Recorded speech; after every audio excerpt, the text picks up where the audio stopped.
आदाब। G20 की कामयाब मीटिंग के बाद टूरिज्म सेक्टर को कितना बढ़ावा मिलेगा और टूरिस्ट कितने यहां आएंगे, चाहे ज्यादातर जो फोकस है अब टूरिज्म डिपार्टमेंट का वो ये है कि डोमेस्टिक टूरिस्ट तो जम्मू कश्मीर आते ही आते हैं, फॉरेन टूरिस्ट का इनफ्लो कितना होगा इस मीटिंग के बाद, इस पूरे मामले पर बातचीत करने के लिए हमारे साथ मौजूद हैं सेक्रेटरी टूरिज्म सैयद आबिद रशीद शाह। आबिद साहब, सबसे पहले आपसे ये जानना चाहेंगे कि जो ये मीटिंग हुई G20 की, कितना बड़ा इवेंट है ये टूरिज्म को फरोग देने के लिए? थैंक यू मनोज जी, आपने बात करने का मौका दिया। G20 third tourism working group जो कश्मीर में मुनक़िद हुआ अभी पिछले दिनों, 1947 से आज तक का इतना बड़ा इस स्केल का और इस मैग्नीट्यूड का इवेंट मुझे नहीं लगता हुआ है। नंबर 2, इतनी हैवी पार्टिसिपेशन जो इंटरनेशनल डेलीगेट्स की थी, जो G20 डेलीगेट्स की थी, G20 इनवाइटेड कंट्रीज की, this has not happened ever before in the history of Jammu and Kashmir. So I think this will be a big milestone in promoting tourism, और चूंकि tourism working group की meeting थी, therefore मुझे लगता है कि ये एक टूरिज्म की प्रमोशन में और जम्मू कश्मीर को इंटरनेशनल स्केल पे एक ग्लोबल डेस्टिनेशन प्रोजेक्ट करने में एक माइलस्टोन की हैसियत रखता है, संग मील की हैसियत रखता है। और इसके बिफोर एंड आफ्टर टूरिज्म की डेवलपमेंट, टूरिज्म की प्रमोशन और टूरिज्म रिलेटेड एक्टिविटीज देखी जाएंगी। और मैं आप साथ I am happy to share with you कि इमीडिएटली पोस्ट G20 हमारी बुकिंग्स, हमारी क्वेरीज ऑलमोस्ट 4 टाइम्स ज्यादा बढ़ गई हैं। और मैं खास तौर पे आपसे ये शेयर करना चाहता हूं कि जो इस साल इंटरनेशनल टूरिस्ट का, इनबाउंड टूरिस्ट का नंबर है, पिछले साल के मुकाबले में हम उसको बहुत बड़ी तादाद से पार करेंगे। और पिछला साल शायद जम्मू कश्मीर की हिस्ट्री में बहुत हाई नंबर्स रहे हैं टूरिज्म के।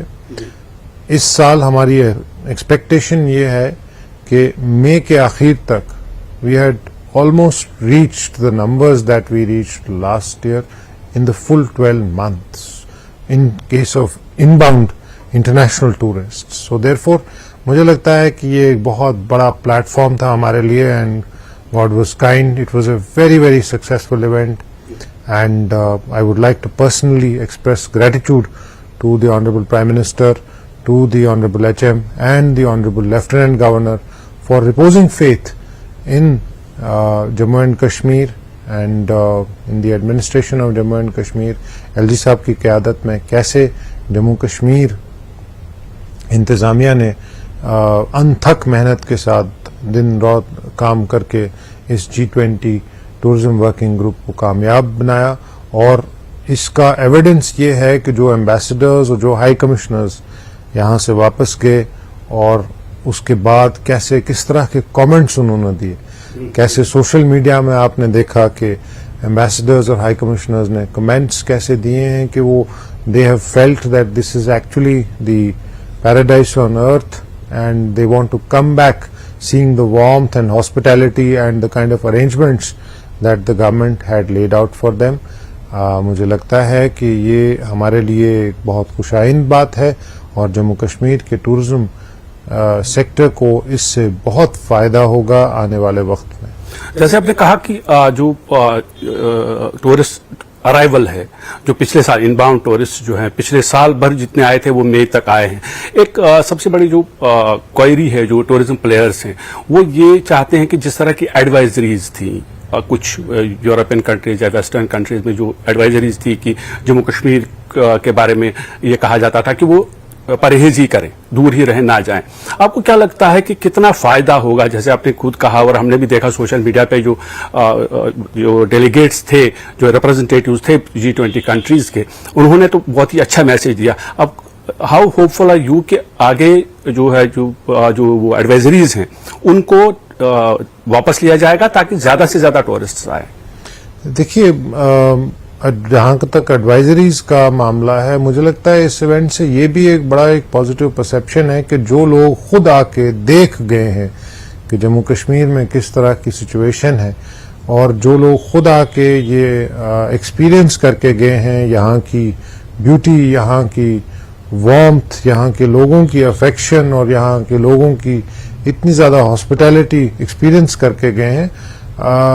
I am of the firm opinion that they will be ambassadors of Jammu and Kashmir throughout the world, and I am certain that all these issues should be sorted out in the future, because जिस इंसान ने खुद experience किया हो और वो खुद अपनी गवर्नमेंट को या अपनी मिनिस्ट्रीज को, अपने लोगों को उसका बयान करे, तो मुझे लगता है वो एक एक्सपीरियंशियल बेस बनती है और उसी की बुनियाद पे मुझे लगता है कि इस तरह की एडवाइजरीज आगे आने वाले वक्त में रिविजिट की जाएंगी और हमें उससे काफी फायदा होगा. तो जबकि हम इतने होपफुल हैं, टूरिस्ट का जो फुटफॉल है वो बढ़ रहा है, चाहे कश्मीर वैली की हम पहले बात करेंगे, तो क्या हम तैयार हैं, क्या हमारे पास इतना इंफ्रास्ट्रक्चर है कि हम वो टूरिस्ट जो हम एक्सपेक्ट करते हैं, जो लगता है कि जो पिछले साल के मुकाबले में इस साल कुछ नहीं तो दोगुने टूरिस्ट तो आएंगे और आने वाले वक्त में और आ जाएंगे, तो क्या हमारे पास उतना इंफ्रास्ट्रक्चर है? अगर हम एकोमोडेशन की बात करें या बाकी जो फैसिलिटीज हैं उनकी बात करें, कि क्या उतना कुछ इंफ्रास्ट्रक्चर हमारे पास मौजूद है या उसको और अपग्रेड करने की जरूरत है? अगर जरूरत है तो क्या किया जा रहा है? देखिए, इसको बड़ा इंपॉर्टेंट सवाल आपने पूछा.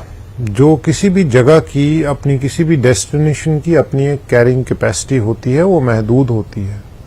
इलावा ये कि जम्मू कश्मीर ओवरऑल एक बायोडाइवर्सिटी हॉटस्पॉट है, एक हिमालयन इकोलॉजी है और बहुत सेंसिटिव इकोलॉजी है, खा वो जम्मू हो, खा वो कश्मीर डिवीजन हो.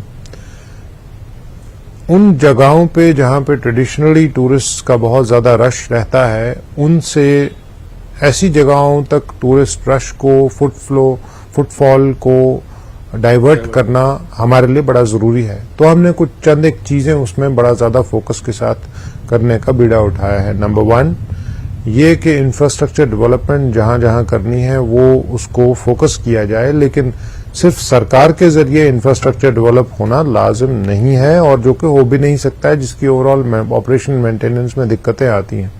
सरकार cannot create infrastructure at every place. So therefore it has to be in a participative way.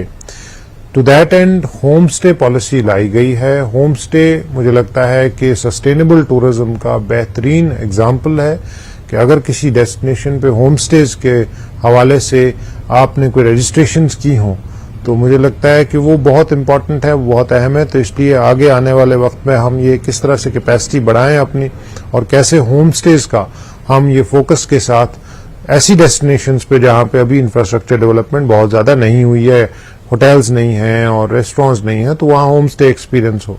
Number 2, जो रिवायती हमारे डेस्टिनेशंस हैं, गुलमर्ग, पहलगाम, सोनमर्ग, पत्नी टॉप, इसी तरह से भदरवाह वगैरह वगैरह, तो इस तरह के डेस्टिनेशंस के अलावा कोई 300 ऐसी डेस्टिनेशंस इस साल हमने स्टार्ट की हैं जो रिवायती टूरिज्म सर्किट्स में नहीं आती हैं. इसमें 75 एडवेंचर टूरिज्म के ट्रैक्स हैं, इसमें 75 कल्चरल टूरिज्म के डेस्टिनेशंस हैं. हमारे, आप जानते हैं कि सैकड़ों साल, हजारों साल की हमारी एक रिच कल्चरल लेगेसी है जम्मू कश्मीर में. हमारे तकरीबन 51 आर्कियोलॉजिकल सर्वे ऑफ इंडिया की साइट्स हैं और इसी तरह से 50 के करीब हमारी अपनी J&K गवर्नमेंट की आर्कियोलॉजी साइट्स हैं. So we have a very rich cultural history legacy. इसी तरह से 75 जो हमारे सूफी एंड रिलीजियस टूरिज्म के डेस्टिनेशंस हैं, again it's extremely important pilgrim tourism के हवाले से. और 75 अभी तक के जो वर्जिन टेरिटरीज हैं जहां पे फुटफॉल नहीं होता है बहुत ज्यादा, जहां लोग जाते हैं लेकिन उस तादाद में नहीं जाते. For example something like Bhasoli, ये बहुत खूबसूरत इलाका है. For example something like Bhaderwah, for example something like Doodhpathri या यूसमर्ग, जहां पे और टूरिस्ट केटर करने की कैपेबिलिटी या सलाहियत है. तो ये 300 ऐसी डेस्टिनेशंस हैं जहां इस वक्त हम उन नए सारे टूरिस्ट को एक पैकेज के तरीके से या उस प्रमोशन एक्टिविटी में इन 300 जगहों का खास तौर पे ध्यान दिया जाएगा. इसके अलावा जैसे आपने कहा, इंफ्रास्ट्रक्चर अपग्रेडेशन की जरूरत है. इसी के साथ साथ हमें स्किल डेवलपमेंट की बहुत ज्यादा शदीद जरूरत है. तो अभी जम्मू में हमने होम स्टे बिजनेस प्रोग्राम मुनक्किद किया था मेक माई ट्रिप के ताउन से.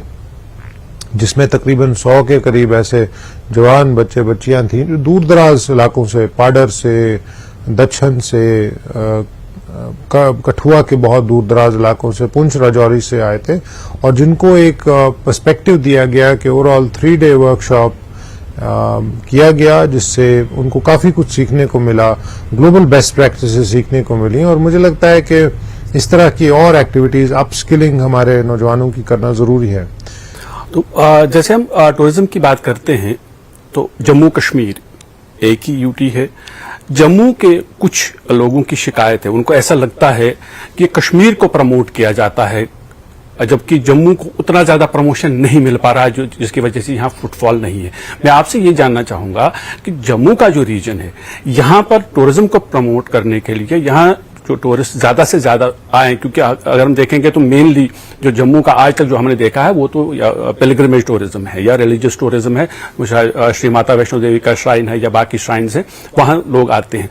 और कौन कौन से कदम आप उठा रहे हैं ताकि जम्मू डिवीजन जो है, जम्मू यहाँ के जो लोग हैं उनको भी ये लगे कि नहीं, ऐसा नहीं है कि फोकस सिर्फ कश्मीर वैली पर है, बल्कि फोकस इस तरफ भी है। हमारे डिपार्टमेंट का नाम जम्मू कश्मीर टूरिज्म डिपार्टमेंट है। हमारे डिपार्टमेंट का काम जम्मू एंड कश्मीर में tourism promotion and tourism develop करना है। So therefore in order to ensure that equitable development happens, आप वो पॉलिसी लेवल पे ले लें या आप ले लें फंडिंग के पैटर्न्स पे, so there is complete equanimity in everything. Idea ये है कि हमको अपनी स्ट्रेंथ्स पे ऑपरेट करना है। जो हमारी जम्मू में स्ट्रेंथ है, हमें उस स्ट्रेंथ पे ऑपरेट करना है। हमारी स्ट्रेंथ पिलग्रिम टूरिज्म है, और कैसे उस पिलग्रिम टूरिज्म को, मैं कहता हूं, अक्सर ये कहता हूं कि अगर जो माता वैष्णो देवी के दर्शन करने आते हैं, अगर if we are able to convert only 24 hours, extend the stay, I think our economy will be transformed just 24 hours stay के साथ। तो उसलिए हमें जो माता वैष्णो देवी के आसपास के डेस्टिनेशंस हैं, बहुत खूबसूरत डेस्टिनेशंस हैं। जम्मू में again there is a lot of scope, adventure tourism का मेजर स्कोप है, उसको टैप करने की जरूरत है। कल मैं बसोली गया था, Bani Basohli, and it was absolutely amazing, beautiful space, Ranjit Sagar dam, some of the best locations for water sports. इसी तरह से Bhaderwah, one of the most beautiful places on earth. इसी तरह से areas like which have a rich cultural heritage, like I said, Basohli centuries old, जहां पे art, craft, culture इतना, cuisine इतना रिच है। आपका पुंछ राजौरी एरिया हो गया, which is absolutely amazing in terms of adventure tracks, in terms of paragliding, in terms of all these activities. तो मुझे लगता है कि या पत्नी टॉप को we are trying to promote and project it as one important destination for MICE tourism, for wedding destination tourism. I think there's a lot of effort required, and undoubtedly there's a lot of potential which needs to be tapped, and इस तरफ government की खास तवज्जो है। अभी मैं आपसे बात करने से पहले I had gone and visited Surinsar और मानसर के लेक्स जो हमारे हैं। उसके बाद फिर there is a theme park that we are proposing in Jammu, जो कि एक मेजर अट्रैक्शन होगी। जम्मू में अब हमारे गंडोला का है, केबल कार का एक प्रोजेक्ट है। जम्मू में हमारे और प्रोजेक्ट्स अपकमिंग है, रिवर फ्रंट इज कमिंग है, which will be again very big attraction for us.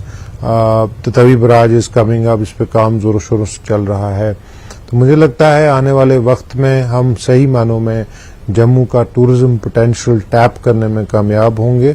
इसके लिए हम सबको एक साथ मिलकर काम करना पड़ेगा, स्टेक होल्डर्स, सब स्टेक होल्डर्स, क्योंकि टूरिज्म ऐसा सेक्टर है जहां पे एक ओवरऑल स्टेक होल्डर इन्वॉल्वमेंट बहुत जरूरी है। और जैसे अभी हम बात कर रहे थे तो आपने भी थोड़ा सा जिक्र किया, तो मैं उसमें थोड़ा सा और थोड़ा ये जानकारी चाहूंगा कि जैसे ही टूरिस्ट सीजन आता है, हमने देखा कि जो एयरलाइंस हैं, जो भी ऑपरेटर्स हैं, उन्होंने एकदम से इतना हाइक कर दिया, इतने महंगे टिकट हो गए कि आप अब्रॉड तो जा सकते हैं उसे सस्ती टिकट में। अगर आप दिल्ली से श्रीनगर आएंगे या दिल्ली से जम्मू आएंगे तो बहुत ज्यादा आपको किराया देना पड़ता है। उससे भी मुझे लगता है कहीं ना कहीं जो टूरिस्ट आने वाला है, जो जल्दी में जिसे पहले प्लान नहीं किया है, बाद में प्लान करता है, वो जब इतनी एग्जॉर्बेंट रेट्स देखता है तो उसको लगता है कि नहीं, बेटर है कि प्लान कैंसिल करो, कहीं और चले जाओ। तो क्या ये मुद्दा आप सिविल एविएशन मिनिस्ट्री से, गवर्नमेंट ऑफ इंडिया से उठा चुके हैं? और अगर उठा चुके हैं तो क्या लगता है कि कब तक हम ये एक्सपेक्ट करें कि ये रेगुलेट हो जाए, ताकि इस तरह की दिक्कत ना हो? हमने देखा कि कई बार ऐसा हुआ, ये पहली बार इस बार तो नहीं हुआ, पहले भी ऐसा होता रहा है। देखिए, ये बड़ा इम्पोर्टेंट चीज आपने टच की है, जो कि फ्लाइट प्राइसेस हैं। जब तक के, और उम्मीद ये है कि 24 के आखिर तक ट्रेन आ जाएगी।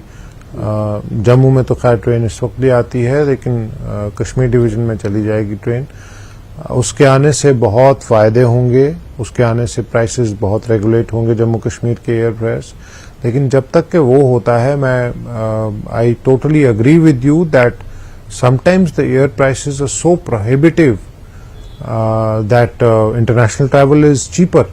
मैं हैरान हो गया था, मैं परसों अपनी एनालिसिस कर रहा था, Delhi Dubai is sometimes cheaper than Delhi Srinagar.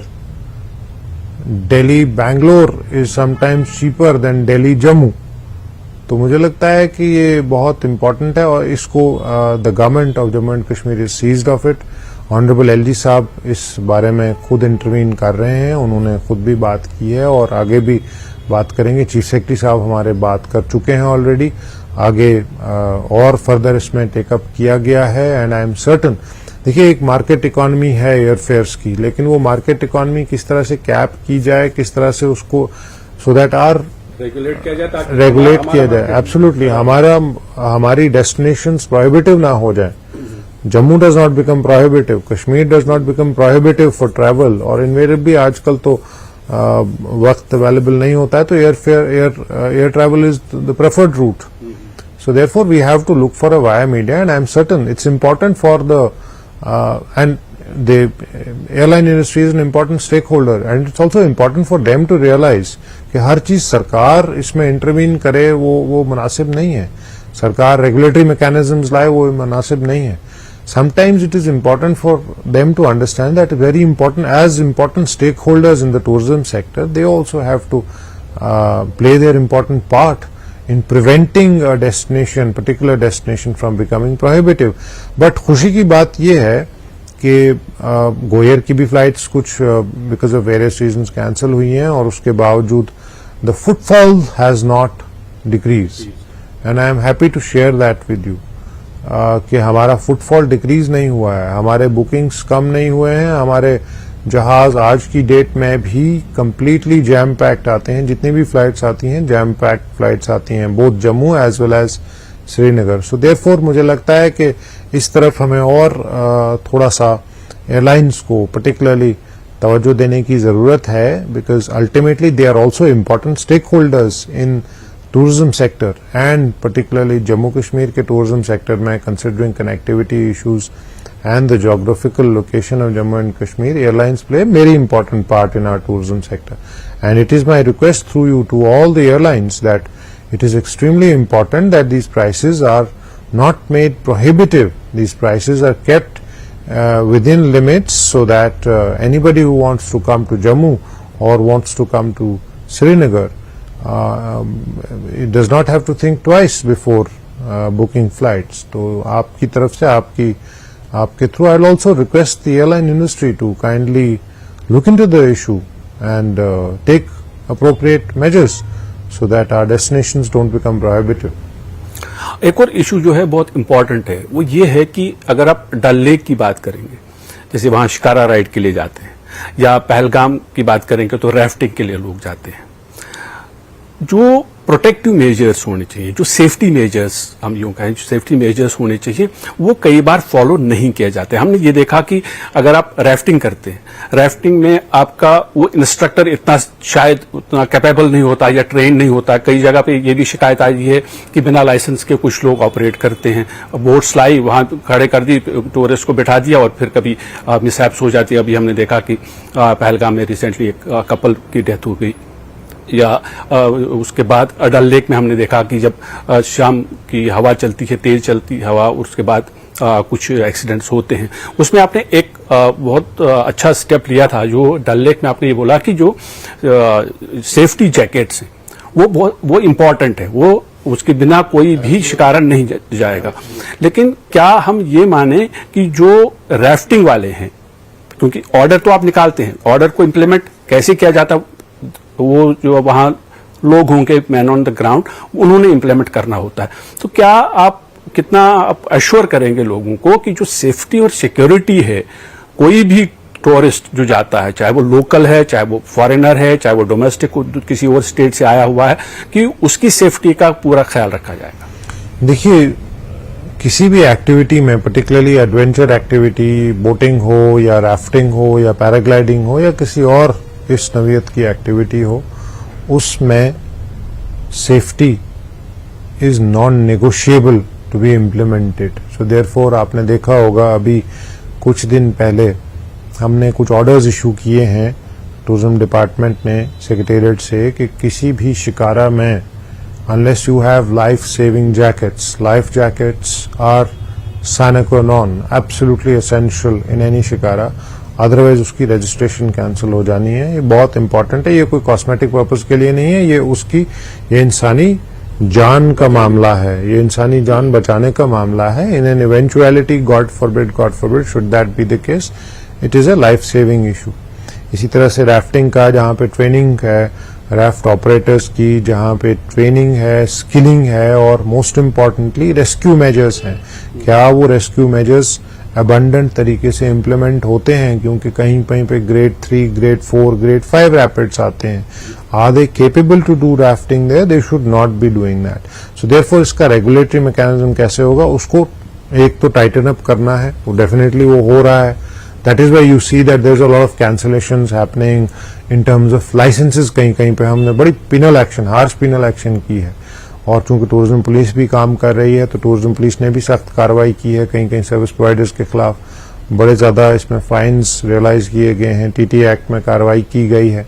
सो ये बहुत इंपॉर्टेंट है कि किसी भी एक्टिविटी को फ्री फॉर ऑल ना किया जाए। बहुत इंपॉर्टेंट है कि कुछ रेगुलेटरी मैकेनिज्म्स रहें, और उन रेगुलेटरी मैकेनिज्म्स को और ज्यादा सेफगार्ड के हवाले से, सेफ्टी के हवाले से इंश्योर किया जाएगा कि there is absolutely no question, it is non negotiable. Safety of the tourist, safety of those who are participating in it is absolutely non negotiable. एक आखिरी सवाल, आपने अभी एक ऑर्डर निकाला जिसमें आपने शिकारा डल लेक में जो है रेट्स आपने तय किए, कि क्योंकि कई बार क्या होता है कि मन मर्जी से कोई भी आ गया, बैठ गया, कोई 400 मांगेगा, कोई 200 मांगेगा, कोई उसमें रेट फिक्स नहीं था। आपने वो रेट फिक्स कर दिया, बहुत अच्छा, सबने सराहा। लेकिन लोग ये चाहते हैं कि चाहे वो शिकारा वाला हो, चाहे वो घोड़े वाला हो, चाहे वो टैक्सी वाला हो, उनके भी रेट्स फिक्स किए जाएं, ताकि कोई भी अगर वो सर्विसेज यूज करता है उनको चीट ना किया जाए। उसके लिए क्या कोई प्लान है? देखिए, बड़ा इंपॉर्टेंट है किसी भी टूरिस्ट के लिए जम्मू कश्मीर आना, जम्मू के डिफरेंट डेस्टिनेशंस हो या कश्मीर के डिफरेंट डेस्टिनेशंस हो, it should be a pleasure back और recommend through word of mouth और give you good reviews.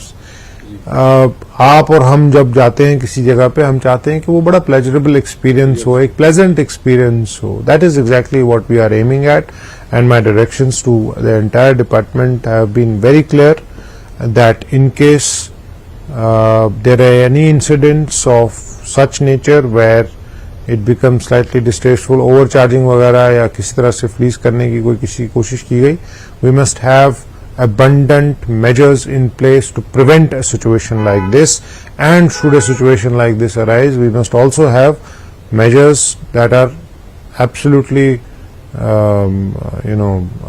strong to deal with any circumstances like this, कि कहीं किसी के साथ चीटिंग कोई की गई हो या कहीं किसी के साथ इस तरह का इशू आए। तो हमारी डेस्टिनेशन, वैसे भी जम्मू कश्मीर के लोग वार्म एंड हॉस्पिटेबल हैं और बहुत ज्यादा शफकत देते हैं किसी भी उस इंसान को जो एज अ टूरिस्ट आए, both Jammu as well as Kashmir. तो हमारे यहाँ सही मानों में जिसको अतिथि देवो भवो है, तो वो तो जम्मू कश्मीर में अतिथि देवो भव है ही है, ट्रेडिशनली सैकड़ों साल से। अब साहब, आपने इतनी अच्छी जानकारी दी, पूरा किस तरह से टूरिज्म डिपार्टमेंट अब ये कोशिश कर रहा है कि G20 की मीटिंग के बाद जिस तरह से एक पॉजिटिव वाइब्स जो आ रही है जम्मू कश्मीर से बाहर जा रही है, और ऐसा लग रहा है कि आने वाला वक्त जो है वो एक खुशगवार वक्त होगा जम्मू और कश्मीर के लिए। बहुत सारे लोग यहाँ आएंगे। हमारे साथ बातचीत करने के लिए आपका बहुत बहुत शुक्रिया।